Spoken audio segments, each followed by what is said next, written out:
Cabinet की नियुक्ति समिति ने जनरल पांडे के सेवा विस्तार को मंजूरी दी है और एक्सटेंशन के बाद अब आर्मी चीफ मनोज पांडे 30 जून तक सेना के चीफ के पद पर बने रहेंगे। भारत के जो आर्मी चीफ हैं जनरल पांडे साहब, उनको 1 महीने की एक्सटेंशन दे दी गई है। अल्लाह करे कि ये मोदी हार जाए और हम तो दुआ ही कर सकते हैं। फैसला तो हिंदुस्तान की आवाम ने करना है। हमारे यहाँ ये देखें, पिछले हमारे यहाँ तो जमहूरियत तो शुरू से नहीं है, डेमोक्रेसी हमारे पास शुरू से नहीं है। यहाँ पे पॉलिटिकल पार्टीज के अंदर भी डिक्टेटरशिप है और वैसे भी हमने डिक्टेटरशिप झेली है।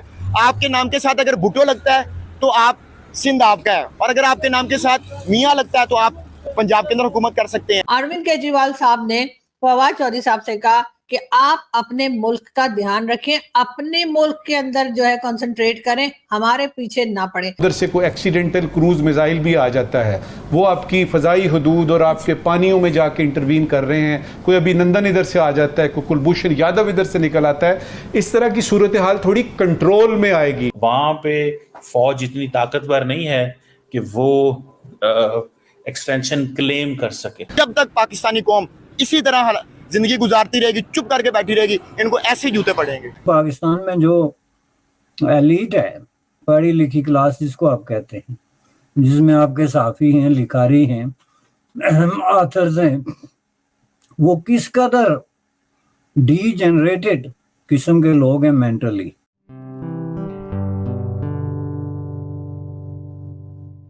नमस्ते दोस्तों, जय हिंद। निक न्यूज़ बर्नर की रिएक्शन वीडियो में आप सभी का स्वागत है। दोस्तों, आप सभी को ये पता होगा कि इस वक्त भारत में इलेक्शन का माहौल चल रहा है और इसी दौरान एक खबर निकल कर आ रही है कि भारत के आर्मी चीफ मनोज कुमार पांडे की रिटायरमेंट की डेट आ गई है। और मनोज कुमार पांडे की रिटायरमेंट की डेट इसी महीने की 31 तारीख थी। मनोज कुमार पांडे जी को एक्सटेंशन दे दी गई है और वो अब जून के आखिरी में रिटायर होंगे। और दोस्तों, ये एक बहुत बड़ी खबर है और इस चीज़ को लेकर के पाकिस्तान की मीडिया भारतीय आर्मी की तारीफ कर रही है और पाकिस्तानी मीडिया कह रहा है कि भारतीय आर्मी अपने डेमोक्रेटिक वैल्यूज़ में रहकर काम करती है, पाकिस्तानी आर्मी की तरह नहीं। जैसे पाकिस्तानी आर्मी तानाशाही करती है और अपने वहाँ एक्सटेंशन पर एक्सटेंशन लेती रहती है। और दोस्तों, पाकिस्तान की आर्मी पाकिस्तान की आवाम को लूट लूट कर खा रही है। तो दोस्तों, देर न करते हुए चलते हैं आगे की वीडियो की तरफ और देखते हैं पाकिस्तानी मीडिया के रिएक्शन। धन्यवाद। भारत के जो आर्मी चीफ हैं जनरल पांडे साहब, उनको 1 महीने की एक्सटेंशन दे दी गई है। कहा यह जा रहा है कि जनरल पांडे ने 31 मई को सर्विस से रिटायर होना था। 31 मई को कुछ ज़्यादा दिन तो नहीं रह गए, थोड़े दिन ही रह गए हैं, लेकिन एक्सटेंशन जो दी है उससे क्या मुराद है, क्या इससे मीनिंग लिया जाएगा। बहुत सारे हलके जो हैं, सारी बात है, भारत के हवाले से जब एक्सटेंशन की बात आती है तो पाकिस्तान में तो खैर एक्सटेंशन एक डिफरेंट चीज़ है। कई दफ़ा पाकिस्तान में एक्सटेंशन ले ली जाती है, कई दफ़ा पाकिस्तान में माहौल बनाया जाता है कि एक्सटेंशन दी जाए, और कई दफ़ा तो ये होता है कि पता करो कि कैसे एक्सटेंशन मिल सकती है, और कई दफ़ा नहीं भी ली जाती। जो डिफरेंट सिनेरियोज़ हैं पाकिस्तान के हवाले से। फ्रेशली इलेक्टेड प्राइम मिनिस्टर आएगा और वो आके फैसले करेगा, जो भी फैसला होगा। लेकिन अगर आप अभी कर देते हैं तो कहीं ये ना हो कि आर्मी चीफ की जो अपॉइंटमेंट है वो कंट्रोवर्शियल हो जाए। सो डेमोक्रेटिक लेंस से तो बड़ी अच्छी ये पिक्चर है कि भाई ठीक है, मज़े मारें, मौज करें, 1 महीना जलसा और सिस्टम को चलाएं जैसे है। अब वो जो लेफ्टिनेंट जनरल उपेंद्रा द्विवेदी साहब हैं, vice chief of army staff हैं, कहा जा रहा है कि वो जनरल पांडे के बाद सीनियर मोस्ट ऑफिसर हैं। सो अगर वो vice chief of army staff मौजूद हैं तो लगा देना अच्छा था, या कि एक इलेक्टेड गवर्नमेंट का वेट कर लेना अच्छा था। नई इलेक्टेड गवर्नमेंट का वेट कर लेना अच्छा था। और जनरल द्विवेदी के बाद लेफ्टिनेंट जनरल अजय कुमार सिंह साहब हैं, जो कि इस वक्त सदर्न आर्मी कमांडर हैं। सो इन दोनों में से जारी बात है कोई लग सकता है। सो लेट्स सी इस हवाले से इंडियन हुकूमत क्या फ़ैसला करती है और कैसे चीज़ें जो हैं वो चलती हैं, और ये क्या प्रायोरिटी है। लेकिन मैंने जैसे बताया ना कि इंडिया के हवाले से एक्सटेंशन मॉडल इज़ डिफरेंट।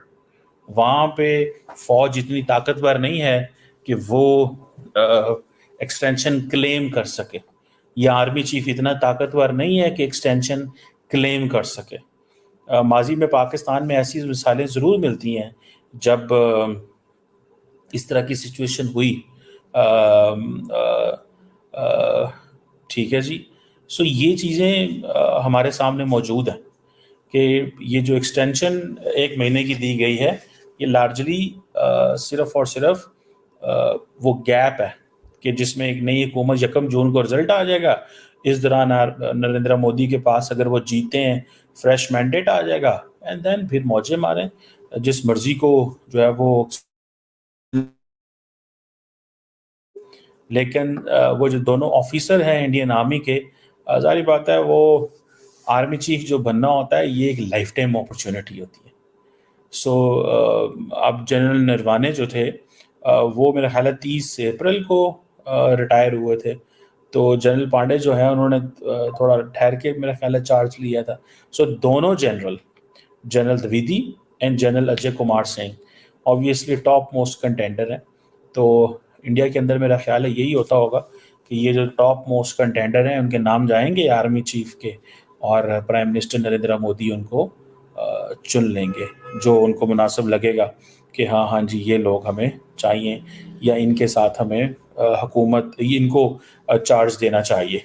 और इस वक्त क्योंकि थिएटराइजेशन की भी बात की जा रही है इंडिया के अंदर कि उसको भी रिवाइव करना है। सो इंडिया के अंदर एक पोजीशन CDS की भी है, चीफ ऑफ डिफेंस स्टाफ की भी मौजूद है। सो इंडिया उस सेंस में इंडियन जो पॉलिटिकल क्लास है उनका बड़ा कंट्रोल है फौज के ऊपर। डिफरेंट मुल्कों की डिफरेंट स्टोरी है। हमारे मुल्क के अंदर शुरू से ही फौज की एक डोमिनेंस रही। 1948 की वॉर रही, फिर कॉन्स्टिट्यूशन ना बना, फिर 65 की वॉर का हमने पकड़ ले लिया, और फिर 71 हम पे जो है वो मुसल्लत हो गई। UAE ने $10 बिलियन की इन्वेस्टमेंट पाकिस्तान में अनाउंस की थी, जबकि साथ ही साथ अगर नेबर कंट्री इंडिया का देखें तो उसी UAE ने $100 बिलियन की इन्वेस्टमेंट इंडिया में ना सिर्फ करने का ऐलान किया बल्कि ऑलरेडी कर चुका है। अगर हम इंडिया साइड कश्मीर की बात करें या मुख्तलिफ एरियाज की बात करें, वहाँ पे भी इस्लामिक कंट्रीज आके इन्वेस्टमेंट करते नजर आ रहे हैं। हमें कंपैरिजन करने का बहुत शौक रहता है, मतलब बेसिकली तो सीखना चाहिए लेकिन शौक रहता है। इसी के ऊपर बात करेंगे। मुस्लिम उम्मा भी है, इस्लामिक ब्रदर भी है, लेकिन यहाँ पे $10 बिलियन और वहाँ पे $100 बिलियन, क्या वजह है? दिलशाद भाई अस्सलाम वालेकुम। वालेकुम सलाम। कैसे हैं आप? अल्हम्दुलिल्लाह। क्या कहना चाहेंगे दिलशाद भाई, ये जो टॉपिक है 10 बिलियन एक साइड पे, 100 बिलियन एक साइड पे, और इससे ज्यादा इन्वेस्टमेंट ऑलरेडी जो कर चुका है, रीजन क्या समझते हैं? सबसे पहले तो मैं एक बहुत बड़ी स्टेटमेंट दूंगा कि पाकिस्तान इंडिया के करीब अगले 100 साल तक नहीं आ सकता। और अब ये जो मैंने स्टेटमेंट दी है इसका मैं जवाब भी दूंगा। और इसके साथ आप जो पहले भी आपने हजारों वीडियोस बनाई हैं और भी यूट्यूबर्स बनाते होंगे, लेकिन ये कंपैरिजन करना काइंडली बंद कर दें।